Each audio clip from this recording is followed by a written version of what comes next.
Center at 851 East William Street, Carson City.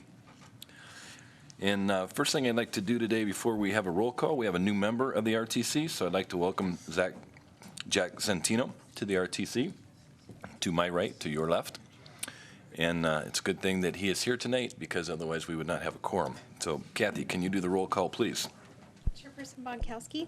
Here. Vice Chairperson Smolinski. Commissioner Kroll. Here. Commissioner Kimbrough. Commissioner Zentino. Here. Quorum is present. Thank you, Kathy.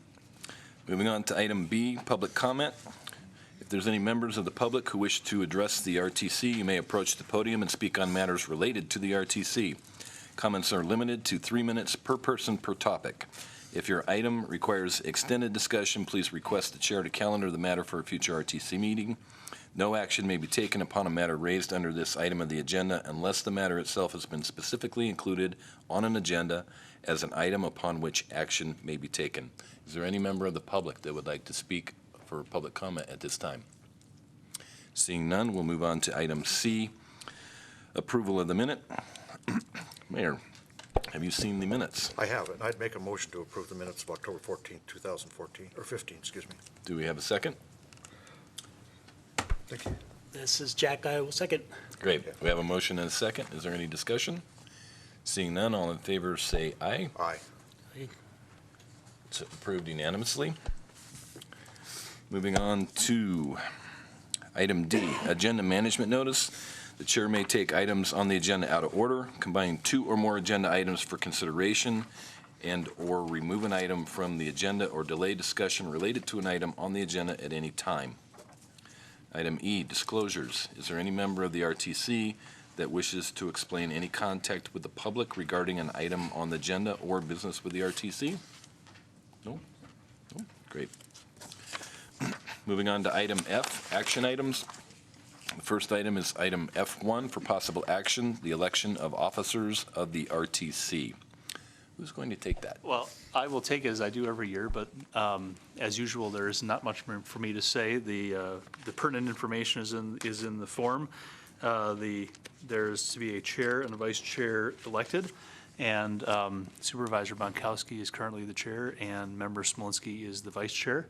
And I will just note for the record that while Mr. Smolinski couldn't make it here today, he did indicate today that he was willing to continue to serve as the vice chair. Great. So the first item that we will take will be the position of chair, which must be a member of the Board of Supervisors. I nominate Supervisor Bonkowski. Do we have a second? We don't need a second on a nomination, do we? All right. So we don't. Is there any other nominations?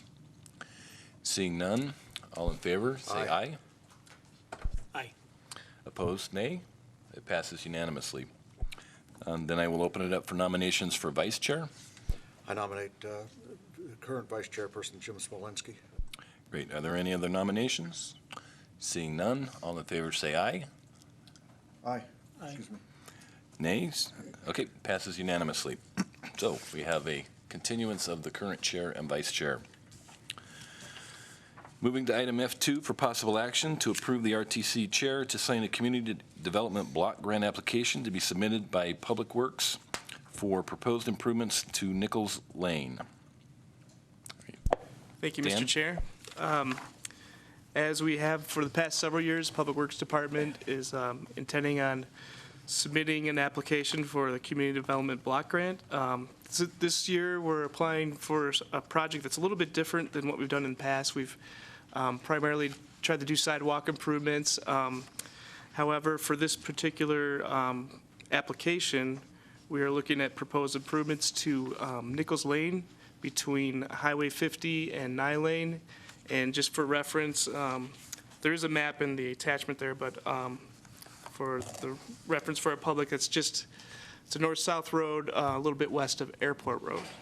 And the current conditions are not that good. There's, a lot of the pavement's really degrading. It's kind of a narrow lane. Further to the north, it's actually gravel, and it has to be graded pretty often. There's some drainage issues, and so the proposed improvements look at addressing all of those. In addition, a lot of the residents in that area have contacted staff regarding safety concerns and actually speeding concerns as well. So we are proposing to address that with the application and are looking for RTC, Mr. Chair, to sign off on it. The application is actually due this Friday, and then the schedule is the CDBG Work Group Committee will meet February 11th and review all of the applications that they do receive, and then make recommendations to the Board of Supervisors, who will review them at their March 3rd meeting. And I will entertain any questions. Are there any questions from the commissioners? All right, Dan, on page 7 of 14, items 1 and 4 on that page, item 1 says that there will be before and after measurements for speed and traffic, but on number 4, it says that, actually, number 4 says that there'll be before and after, but number 1 says that they're, because of the degradation of the asphalt, that we're not able to do speed measurements. So we're going to clean up that language before the application gets submitted. Yes, Mr. Chair, and, I was remiss in saying that, but yes, we've kind of clarified that a little bit because it is a bit confusing, and really the kind of the reason that it was written the way it was, where we did initial counts was really kind of close to Highway 50, and it's not really in the area where residents have reported speeding concerns. That's further to the north, but we were a little bit concerned that if we put down our counters in the area where the speeding does occur, the road's basically gravel there, and we were concerned that they might get damaged. So, you know, if the application is awarded and approved, then we'll do traffic counts again for a comparison, but also do speed counts at that time as well. And I have proposed language to clean it up before we actually submit it to the CDBG working group. Okay, thank you. And do you have an idea yet of what the speed impediments will be? How you're going to slow down the cars there, or is that just going to be left up to the design phase? It's going to be incorporated within the design. I think a lot of the issues arise from the gravel when they grade it. I think people have a kind of a false sense of security that they can go a little faster because a lot of the potholes and things are smoothed out. When it's continuous pavement and you know, that's not fraying on the sides, I think just and we're adding some striping, if I'm not mistaken, when I spoke to the design team. I think the combination of those factors and the striping and everything will kind of help, I guess, regulate the speed on that. So, and we will be watching it for sure. And if necessary, you know, we always work with the sheriff's office to, you know, inform them any enforcement activity that might need to be done. So. Thank you. At this time, I would like to open this up to public comment. Is there anybody from the public that would like to speak to this matter? Mr. White. Good evening, Mr. Chair and Commission. Thank you. I would ask that you go ahead and approve this action item, as it would indeed mitigate some pretty serious safety and drainage issues on that street. In speaking with your traffic engineer, what he has in mind, I think, is very suitable for the situation.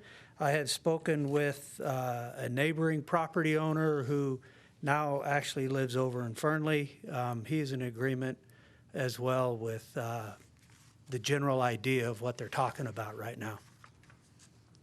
And Morris, can you just identify yourself for the record, please? Maurice White. Thank you. Thank you. Is there any other member of the public that would like to speak to this matter? Seeing none, I will bring this back to the board and entertain a motion. You ready? Mr. Chairman, I move to approve the RTC Chair to sign a community development block grant application to be submitted by the Public Works Department for the proposed improvements to Nichols Lane. Do we have a second? This is Jack. I will second it. Great. We have a motion and a second. Any discussion? Seeing none, all in favor say aye. Aye. Aye. Any opposed say nay. It passes unanimously. Right, moving on to item F3, information on the implementation of Jump Around Carson's transit service software and support. Who's going to take this? Thank you, Graham? Mr. Chair. I'll take that. The RTC recently approved a proposal for a new provider of scheduling and dispatching software for the Jack system. The previous provider was useful, but due to increasing demands on the paratransit service in particular, software that could provide greater efficiencies was needed. We went live with the new provider, Ecolane, on December 14th, and anecdotally, we've already realized greater efficiencies in the utilization of the vehicles, and even the on-site trainer, while he was here during the go-live week, said that the passengers per service hours was outstanding. So we expect that trend to continue. And the other component of that was the public interface that is provided through a complementary contract through a company called Bishop Peak, and they are providing an app which is now up and running. It is live. It's available. We're able to track even how many users, how many page views each user does, how many sessions they have. So we plan to make more of a formal public announcement of this through different medium such as information on buses, promotions through events that we do, flyers and posters around town, like including WNC, things like that. So we're going to look to be pushing the app soon and get the word out. And if you have any other questions, I'd be happy to take them. Great. Are there any questions from the commissioners?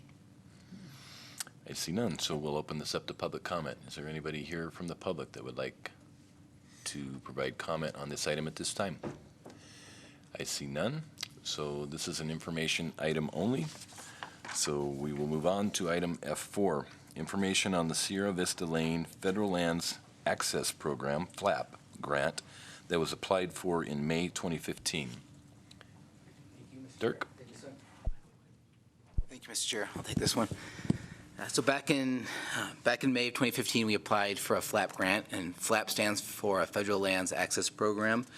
We applied for funding to improve Sierra Vista Lane, which is out past on the east side of the Carson River, south of Pinyon Hills Road. And the grant application proposed to reconstruct the roadway, which is in desperate need of it, improve 3 existing trailhead and parking areas, one being close to the river, and then 2 on the east side of Sierra Vista Lane that provide OHV and equestrian access.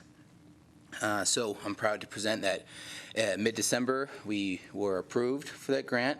So it's very exciting, and we think that the grant's going to be very valuable to Carson City. Construction is a few years out right now.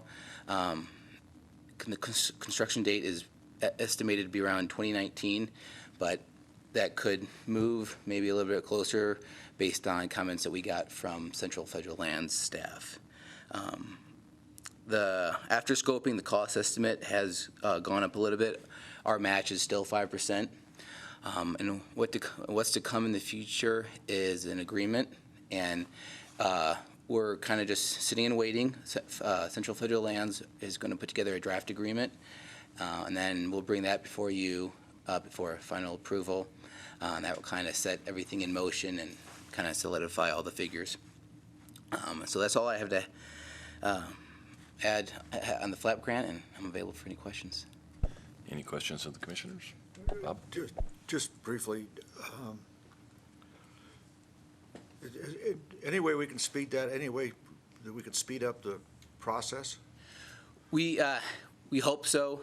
I think they're still figuring out the schedule, truthfully, and that's why we're still waiting on the agreement. And I do believe that a lot of the scheduling is based on worst case scenario. So as projects come, other projects that are in line, if they are quick and easily done, then we might have a chance to move up. Or if there's a hold, we might get bumped up too. And so when we spoke with them, we got the feeling that there is a good chance that we'll be a little bit sooner. And so we are doing everything we can now just to be ready, so that if there is an opportunity, we're ready to execute anything that we need to execute. So. Okay. So it's the projects with the Federal Lands Access Program that are in the queue, is that right? Correct. That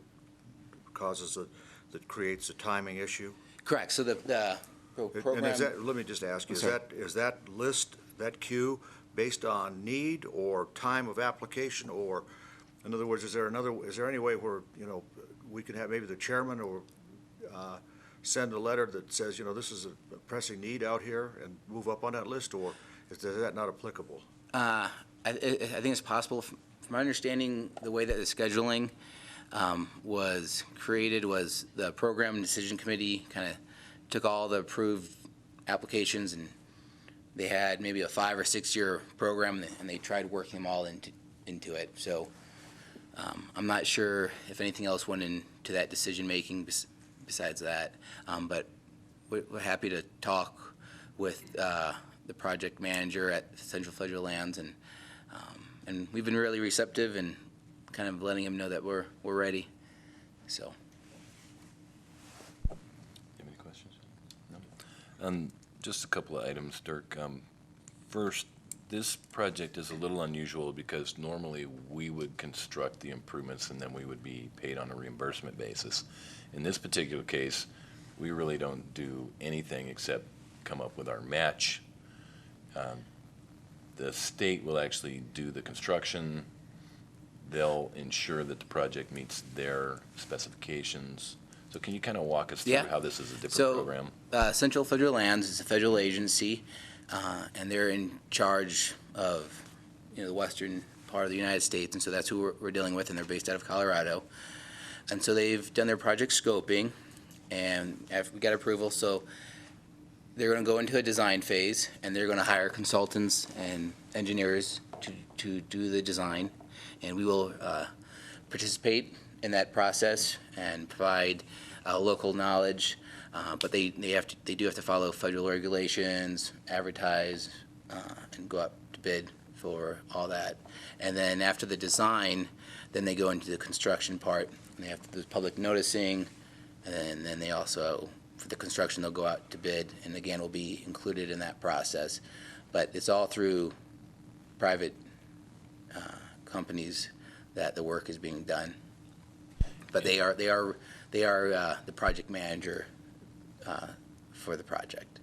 And if I read the scope correctly, the roadbed will be paved, but the 3 parking areas will be compacted base material. Is that correct? Yeah, yep. And part of that had to do with the fact that the area is open space and keeping costs low, and so there's a few factors that went into that. There might be an apron out of each of these areas to help protect the road, but. And then just a final note, the final scope, or the scope at this point, it's close to a $5 million project, of which our portion of this project would only be approximately $240,000. So this is a pretty exciting deal for us to be able to make those kinds of improvements for $240,000. So if there's anything that I can do as chair, or if we do want to send a letter out, I'd be happy to do that and sign that and get that off. So at this time, I'd like to open this up to public comment. If there's anybody here from the public that would like to speak on this item, come on up. Please identify yourself for the record. My name is Donna Gray. The money that's the portion that Carson City will be contributing. Is that already available, or does that have to be agreed upon at a later date, or what's the process? Yeah, if I may, it would, we expect it to be coming from the RTC fund, which would be from the gas tax revenues that we have. We would be doing this in lieu of a different project, but no, it doesn't have to be identified at this time. Even if this were next year, we would find a way to make sure that those funds are available. Because we do have some flexibility. For example, this year we built a portion of Division Street and Little Lane. Rather than doing a project like that, we would be using those type of funds to match these federal funds. So it's already been agreed to then?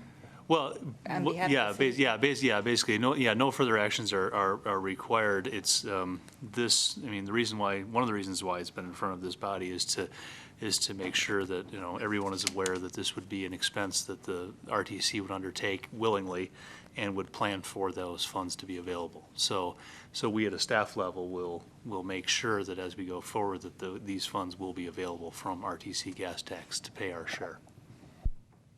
Okay, thank you. So just to comment to that, though, that on the federal funds portion of this, that's still subject to appropriations, correct? So even though they've approved the grant funding, it's still subject to the annual appropriations.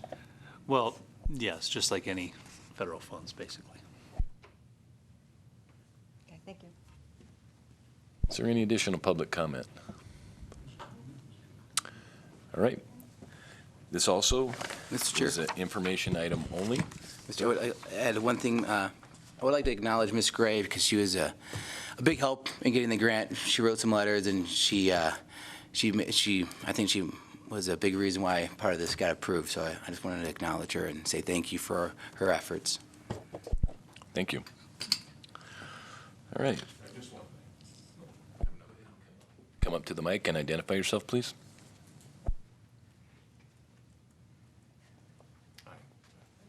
My name's Jim Hogan.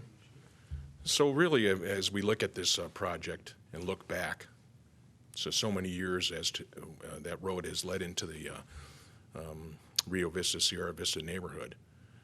We're now looking again 4 or 5 years forward. So my main concern really is what monies are being set aside and what kind of plan has Patrick put forward for maintenance of this road? Are you speaking about the interim? Yes. Between now and the construction date? Mm-hmm.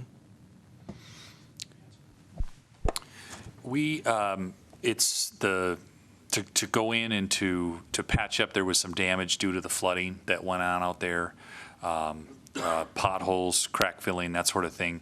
It's in our program overall, the overall city program, and as we, as there's money available, we go out there and do, but we're putting Band-Aids on it. I'm sure you're aware, if you're driving it, that's basically all we're doing. We're not putting any serious amount of money in it because frankly, we just don't have it. So we're trying to keep it passable, keep it open and as smooth as possible to get us through until this project gets built.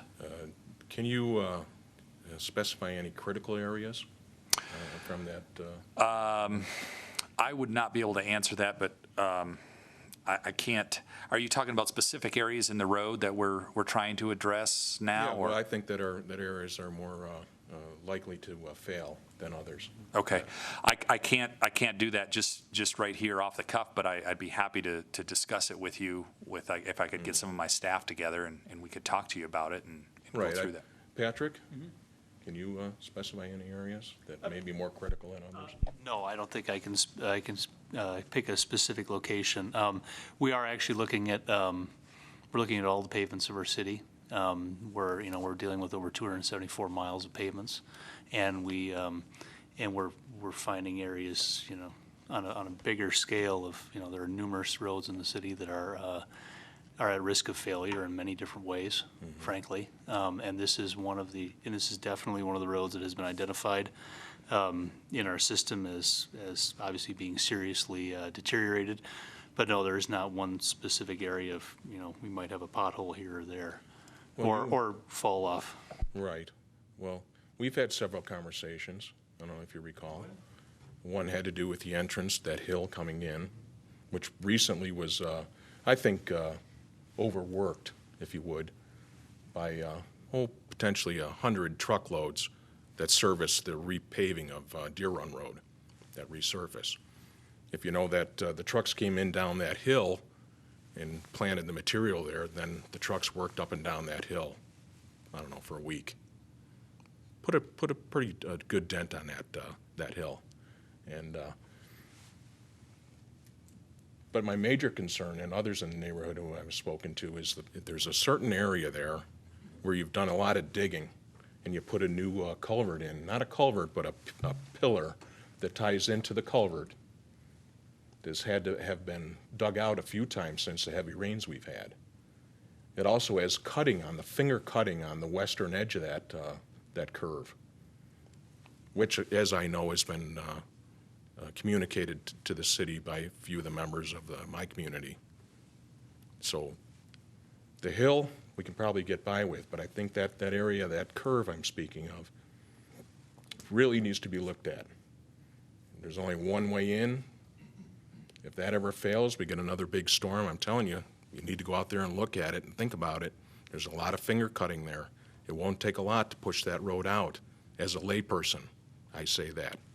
I'd like to have you go out there and evaluate that and guarantee us or assure us that there's a plan in place such that that road won't fail, that corner won't be washed away. And so I ask the committee to look at that. Okay? That's all I have. All right. Oh, there is one other thing I'd like to mention on a positive note. This new system that you put in place with the emailing, such that you can request service, it's working wonderfully. The response has been great. You're referring to Carson Connect. Well, there you have Right. it. Timely, a good response, and I really appreciate that. Great.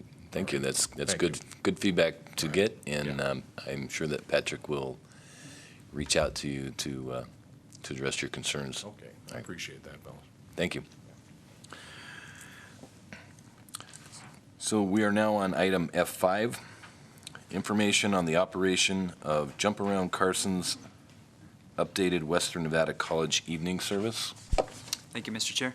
The Carson City RTC recently approved a proposal for a shift in the provision of evening transit service to Western Nevada College.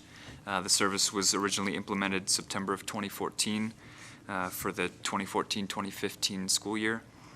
And although the service was very useful to students, who were taking night courses, the ridership wasn't just wasn't enough to justify the dedication of an entire Jack bus. So in order to enhance efficiency and reduce costs, an agreement with Capital Cab Company was signed for this school year, the 2015-2016 school year. And through the first half of the school year, basically September through December, a period of 4 months, average ridership is up to about 40 rides per month, about a 50% increase from the last fall semester, the 2014 fall semester, which was right around 25 rides per month, and done at a cost of only about 1/3 to the transit fund compared to the previous year. Obviously, we're happy to continue to work with WNC and now a private enterprise to provide the service. And overall we've gotten better delivery method through more effective and more efficient means, and we hope to continue to do so. So I'll take any questions you may have. Are there any questions from the commissioners? No? I see none. It seems like a good deal for us if we can increase the efficiency and reduce the cost at the same time. I don't know why we wouldn't do that. So thank you very much. This also is an information item only.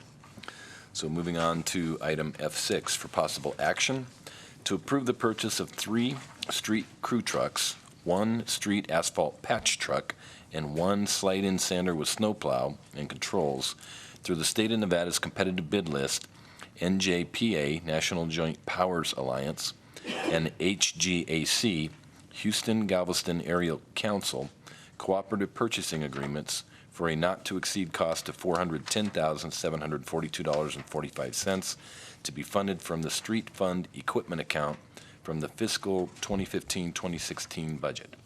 Patrick. I'll take this one. Finally, an action item for you. We are seeking approval of vehicles and equipment with streets funds. I just want to clarify that there were other vehicles and equipment that were before the Board of Supervisors at a recent meeting, and those were purchased with other funding sources. They were utility funds. These are coming before the RTC because they are street funds.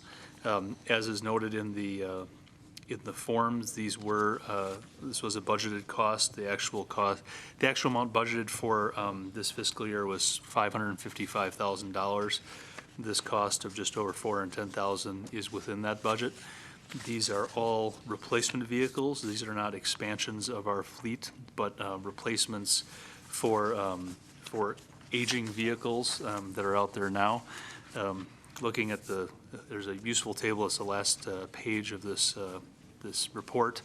The vehicles that are being replaced are all the three pickup trucks are all at least 16 years old.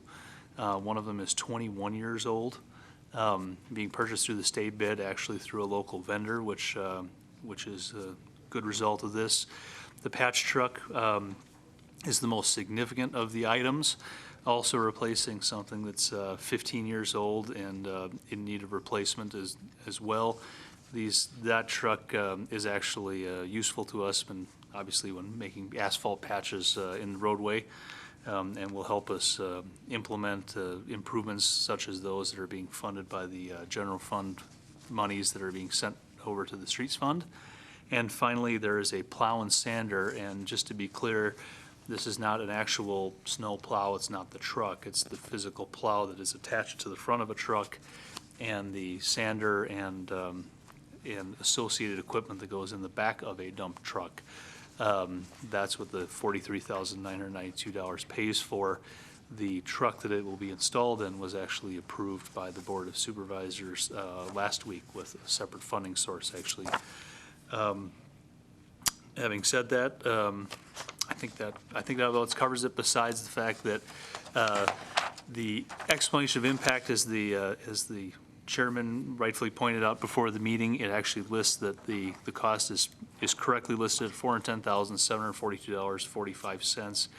It lists another number that's frankly, it's a correct number, but it's extraneous. That $804,793 is actually the sum of the funds budgeted for this year plus the carryover from the previous year. As is noted in the packet, the important thing to note that is this is within budget, and there actually is a remaining balance in that budget after this expense. My apologies for an extraneous figure being provided. I'll take any questions. Do we have any questions from the commissioners? No. We have no questions up here, so I'll open this up to public comment. Is there anybody in the public that would like to comment on this item? Seeing none, I will bring this back to the commission for an entertain a motion. I move to approve the purchase of 3 street crew trucks, 1 street asphalt patch truck, and 1 slide-in sander with snowplow and controls through the State of Nevada's competitive bid list, NJPA and HGAC cooperative purchasing agreements for a sum not to exceed $410,742.45 to be funded from the street fund equipment account for the FY 2015-2016 budget. Do I have a second? This is Jack. I will second. I have a motion and a second. Is there any discussion?